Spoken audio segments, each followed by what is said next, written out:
Hey everyone, welcome to my channel. I am Arley. This video it's about the SpeedDial. It's a way to customize your floating action button, and this is also part of our Flutter series. So this video I'm going to show you how to use this floating action button with a SpeedDial that allows you to add multiple options in here in your floating action button. So let's go to the video. Alright, so let's get started here. This is the project that I used in the previous videos. So basically we had here a floating action button. It's the default floating action button of Flutter. And we're gonna use SpeedDial to change our floating action button widget.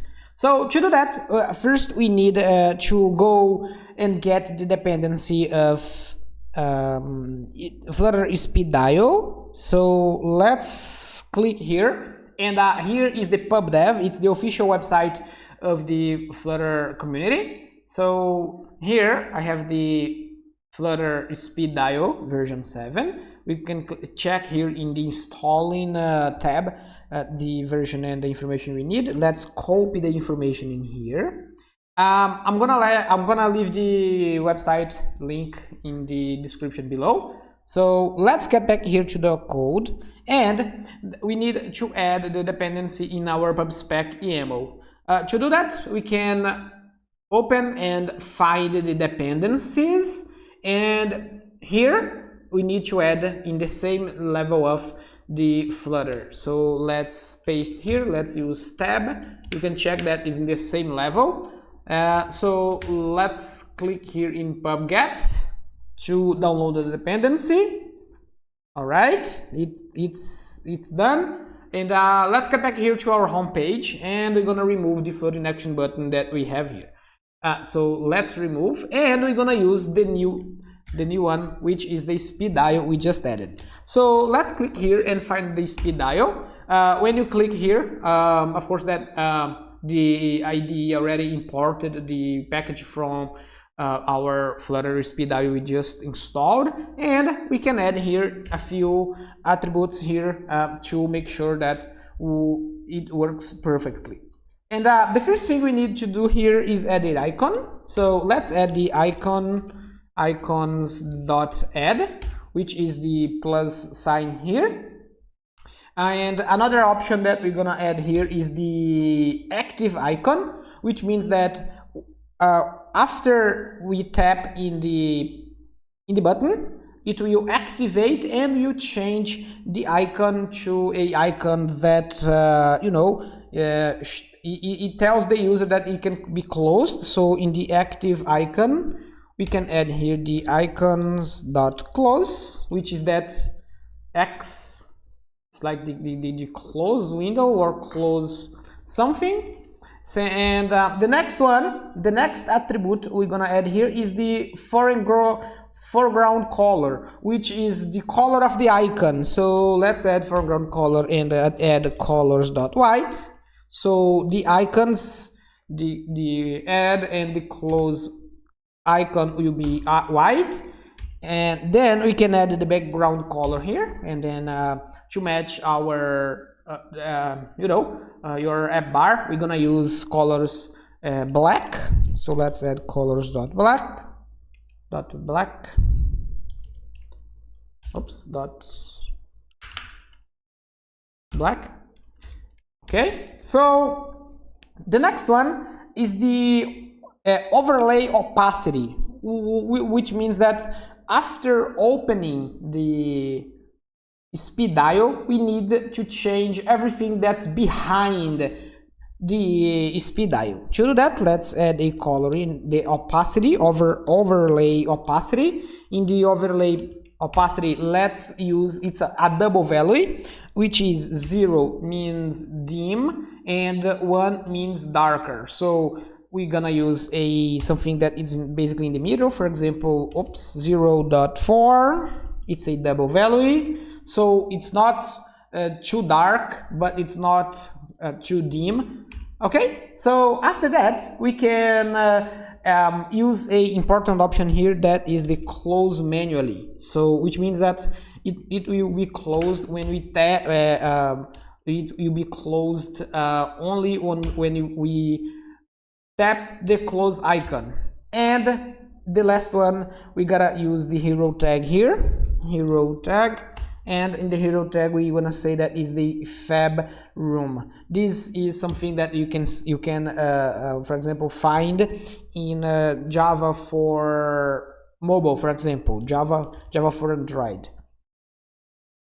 Okay, so let's add here, and after that we're gonna add the children, which means that here we're going to use the SpeedDial item, which actually is a SpeedDialChild, and then this here it's where the items that after we click in the SpeedDial it will show for us to click, for example, add to car, for example, add post, add image, or add video. For example, let's use these items, for example. So in the child here we have a few options, and for example we can add a child, which allows us to add more than one information in here. So for this child we can, for example, use only the icons. Let's use a icon here,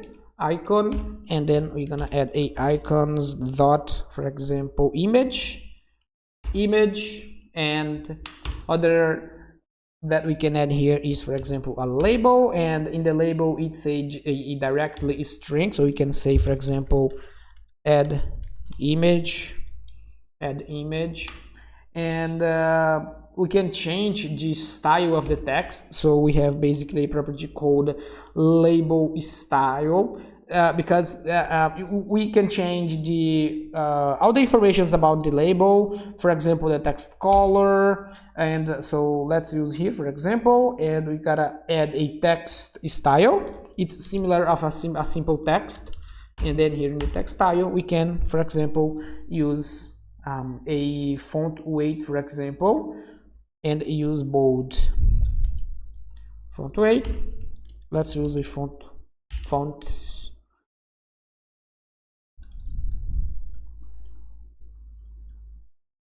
weight dot bold, for example. Okay, let's save here, and let's add another one, for example. Of course that here we need to add the one tap because it's required here also. So we need to add the on tap property here. Let's just, we're gonna let it empty for now. Let's save here. Let's rerun the app. Let's copy and paste here. Let's add another one before we run the app. Let's copy paste. Let's add another one. For example, we're gonna add Control L to ident the code. Let me remove here. I copied a lot of things. Only this one should be copied. Let's paste here. Okay, perfect. Let's, if we click here, it already appeared in here. Okay, so now we add the image. Let's change here to, for example, add a document, a doc, and let's change here to image to doc, to document outlined, or document outlined, for example. We can add here a add. Okay, so let's save here. And as you can see, after we click, the overlay opacity takes action, and the colors behind it's changed. It's a little bit darker, and you can see that you have here the add image and add doc. All the information, all the items is right here. So when you click in one of them, it will be able to do whatever you add here inside the one tab. For example, call another page, navigate between screens, pages, wherever, or just show a dialogue, or do anything you want. And you can see that, look, after we open, we tap in the button, the close icon is changed. So this icon, this active icon that we used here, it will mean that after we open the SpeedDial, it will show this icon. So that's why we can click again and it will disappear. Click, you will open, click again, it will disappear. This disappear option here is because we said that our close manually false. So we are going to use this option, so it won't be used true. Okay, so we gotta use this button to close. And okay, that's it. That's how you customize your SpeedDial, which means that is your floating action button can be a little bit different, and you can add a lot of information here because the default floating action button can only be used to one item, so you can only add a button. But with SpeedDial you can add multiple items. Okay, so that's it for now. Subscribe to my channel and see you next time.